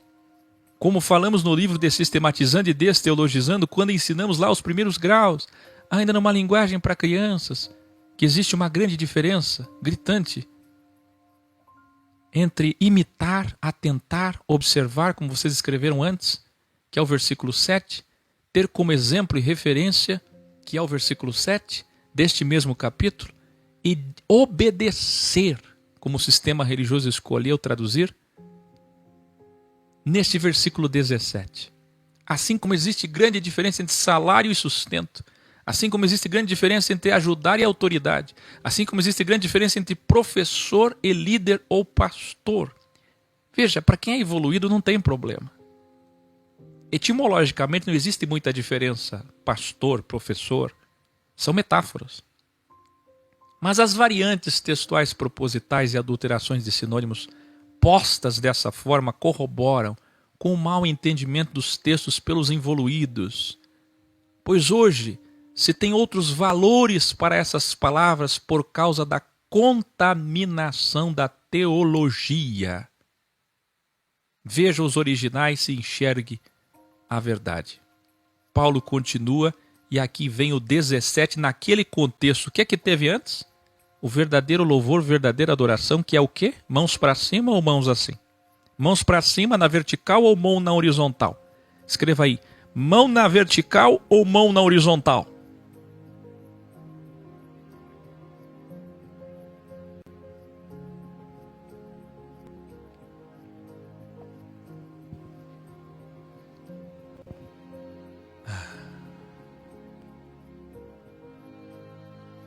Aí vem, logo em seguida, ouçam seus mestres da graça. Olha o original. Ouçam. Não é obedecei, não. E ajudem, não é autoridade, não. Eles, no que eles precisam. É só você ler o versículo 7 e 8 para entender o 17. Paulo não ia se contradizer no mesmo capítulo. Porque eles cuidam de vocês. Esse é o pastorado. Eles são responsáveis por vocês. Aí vem a metáfora padre, papa, que é de pai. O professor é como um pai. Paulo mesmo dizia, eu sou como um pai para vocês, os alunos são como filhos. Então seja professor, aluno, pai, filho, pastor e ovelha. É só para explicar que são egeomai, que são guias, que são responsáveis por vocês, pois vão prestar contas ao Criador do que ensinam. Ajudem eles com alegria, ajudem seus professores, saibam do que eles precisam, com amor e não por obrigação, porque compulsoriamente não agrada a Deus. Tem que ser espontâneo, tem que ser orgânico, não pode ser por dogma, imposição. Já acabou o tempo da imposição. Você tem que reconhecer um mestre pelo seu dom, não por seu título, não por seu salário, não porque alguém disse esse é seu mestre. Ele sabe ensinar e é a função dele. E ai dele se ele não ensinar a verdade. Mas você tem que ajudar ele, você tem que respeitar e ser grato a ele. Você tem que fazer isso com amor. Ajude o professor com amor e não por obrigação. Porque para o Criador a ajuda por obrigação não tem valor. Não adianta ajudar por medo, por culpa. Aí Paulo diz, lembrem-se de nós diante do Criador. Estamos certos de que temos consciência limpa e desejamos viver com caráter, moral e ética em todas as coisas. Quando ele diz estamos, ele está falando dos professores que estão com ele sempre. Nós vimos isso em todas as cartas, o plural. Estamos certos de que temos consciência limpa, ou seja, temos ensinado a verdade. E desejamos viver com caráter moral e ética em todas as coisas. Orem ao Criador para que eu possa estar com vocês novamente, provando mais uma vez que é Paulo. Sem dúvida. Quero muito sair dessa prisão. O original deixa claro. Ele quer sair da prisão. Nós estamos falando do ano 64, 65, segunda prisão de Paulo em Roma. O Criador da paz, que pelo sangue da segunda Bíblia imaterial e eterna, saiu dentre os mortos, isto é, ressuscitou. O nosso supremo mestre Jesus Cristo, o grande pastor das ovelhas. Sabe por que ele fala isso? Porque antes ele usou o termo guias, que dá a entender apacentamento, que dá a entender pai, tutor, mentor, professor, pastor, não de título, nem uma relação com o pastor que você conhece hoje. É o pastor da metáfora, o pastor de ovelhas. E aí ele cita que, embora ele, Paulo, e outros sejam professores, apacentadores, aconselhadores, psicólogos, Jesus é o grande pastor. E aqui o igrejado erra porque esquece que Cristo é o grande pastor. E o desigrejado esquece que não é porque Cristo é o grande pastor que não existem pastores. Mas não de título. E nem esses que estão por aí ministrando rituais. Mas são pastores aqueles que cuidam de alunos. Aqueles que ensinam alunos. Ensinam o quê? A verdade. A graça. Aí ele diz em seguida, depois de chamar de o grande pastor, ele chama que o mestre dos mestres. Quem lembra o significado de rabi, rabino e raboni? A ninguém chamais de mestres. Quem lembra? Mestres são professores, mas ele não é mestre. Ele é raboni. A ninguém chamais de mestre raboni. Ele é o maior. Ele é o grande pastor das ovelhas e ele é o mestre dos mestres, o raboni. O raboni dos rabinos. Ele sim tem o título. Evolua e aperfeiçoe vocês para fazerem sua vontade. Que nós possamos agradar sempre o Criador e Senhor Jesus Cristo, para quem é toda a glória e poder eternamente. Aí na tua Bíblia tem amém, e mais uma vez esse amém é um acréscimo colocado depois por escribas. Fraternidade. Espero que não tenham se ofendido com as verdades que falei aqui nesta carta. Quem entendeu?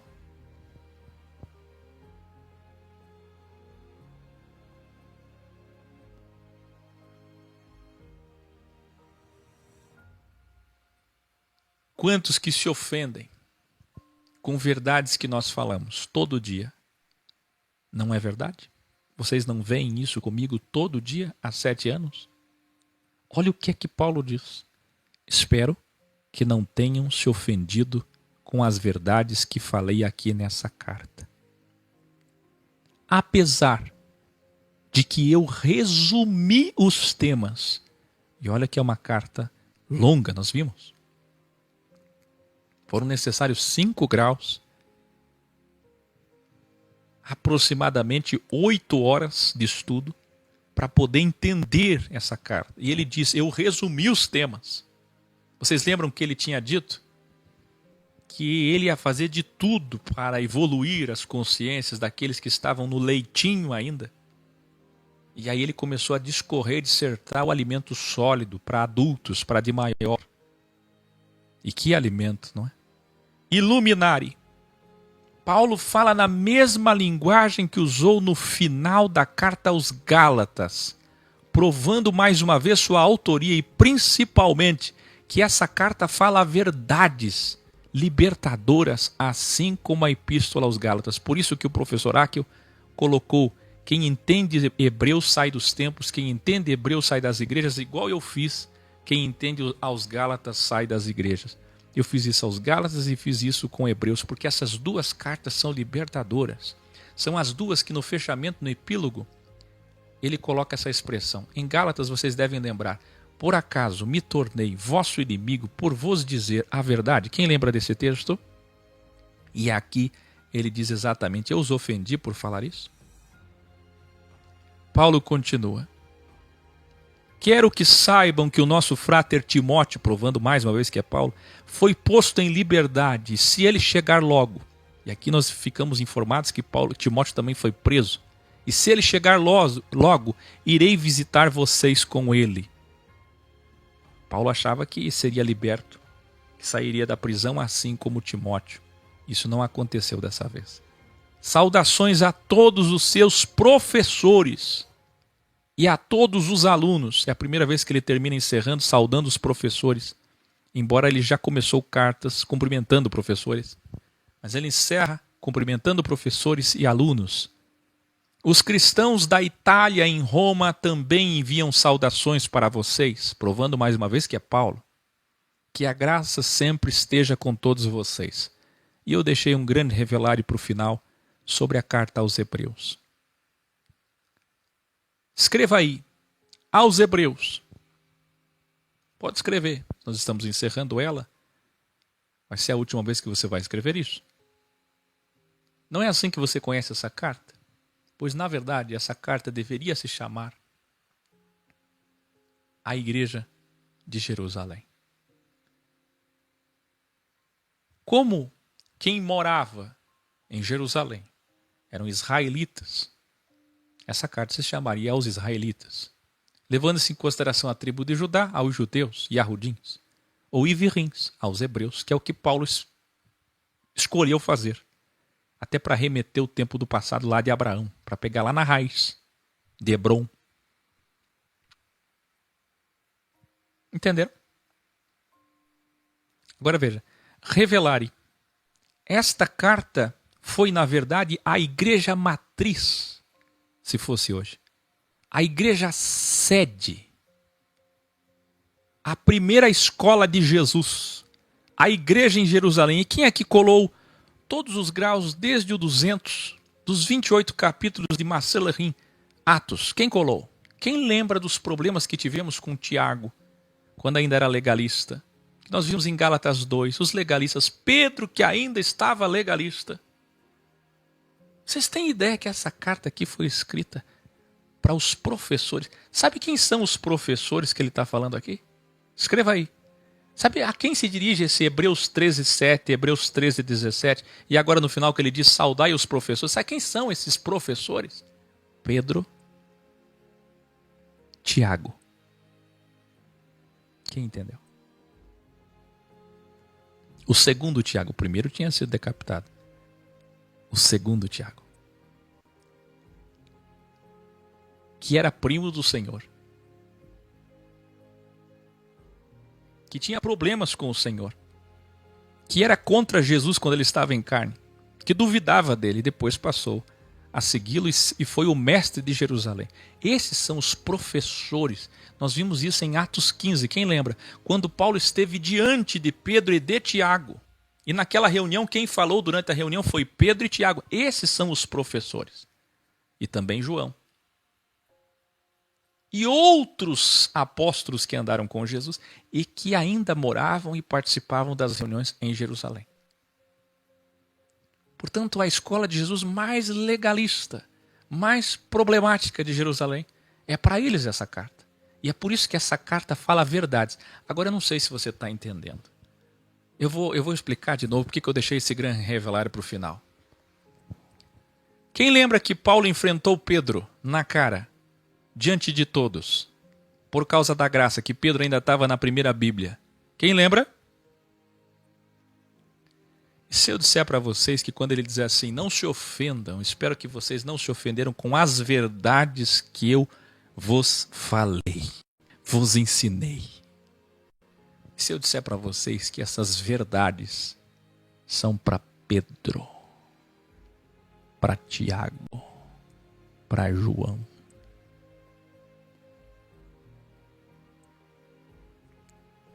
E se eu disser para vocês que Paulo está confrontando nada mais, nada menos que Pedro, Tiago e João, os três principais mestres.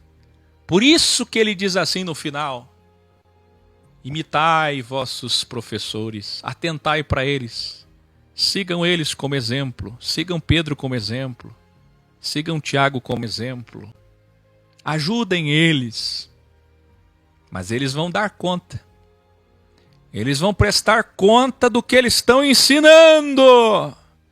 Eles que parem de ensinar a primeira Bíblia. Quem entendeu? Quase ninguém sabia disso, né? Ficou conhecida como aos hebreus, mas é na verdade o ensino da verdade aos legalistas de Jerusalém. Paulo encerrou o seu trabalho enviando uma corajosa carta aos judeus, Pedro, Tiago, João e todos que tinham grande dificuldade de abandonar a letra, a lei, a Bíblia de Moisés, a primeira Bíblia, os rituais. Esta carta, portanto, é eficaz para aqueles que ainda estão no sistema religioso de Jerusalém ou fora do sistema, mas presos mentalmente em Jerusalém. Eu vou explicar de novo. É para Pedro, Tiago e João e todos os ivirins, talmidins, yahudins, yahudim, talmidim, ivirim, que Paulo está dizendo, Hebreus 13:13, saiam do sistema, do arraial, do templo, do acampamento, da cidade santa, da Bíblia santa, do templo santo. Saiam dos rituais e venham ser desprezados aqui fora como Cristo foi desprezado. Não tenham medo da perseguição. Pedro, Tiago, João, quem entendeu? Mesmo que algum desses tenha morrido antes, o que é possível, existiam mestres na frente da escola, como João que estava vivo, e Tiago por certo. E eles ouviram a verdade através disso aqui. É Paulo corrigindo os principais professores da escola de Jesus. O primeiro papa, como diz a Igreja Católica. Na verdade, o primeiro professor que teve grande dificuldade de entender a verdade. A graça.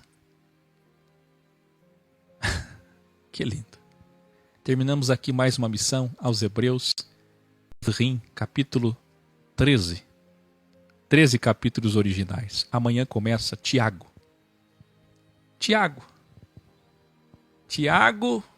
que também tinha problema com o legalismo, mas a sua carta fala muito em amor. Depois vem Pedro, outro que tinha problema com a primeira Bíblia, não entendia muito bem a graça, mas a sua carta fala de amor.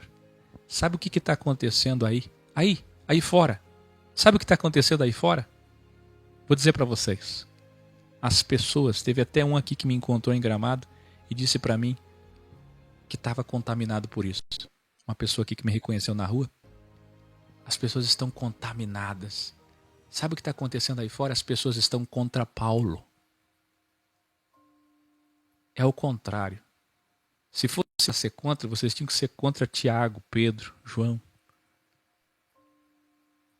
É claro que não é para ser contra eles.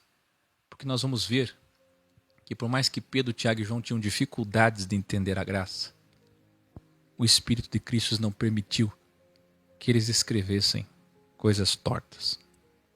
Então amanhã começa Tiago, depois Pedro, depois João, exatamente esses. Tiago, Pedro e João. E aí vem Judas, e aí vem a Apocalipse. Boa noite.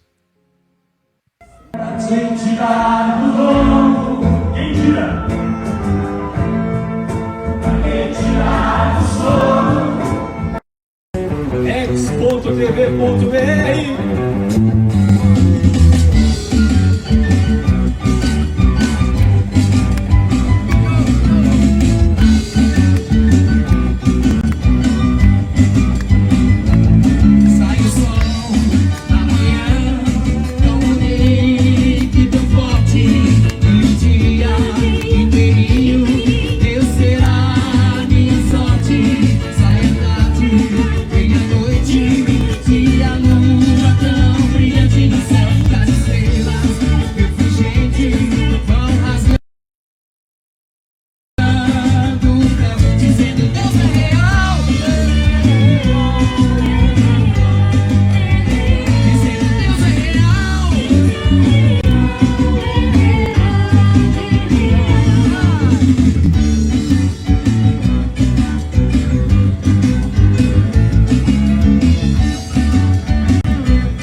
Bem-vindas!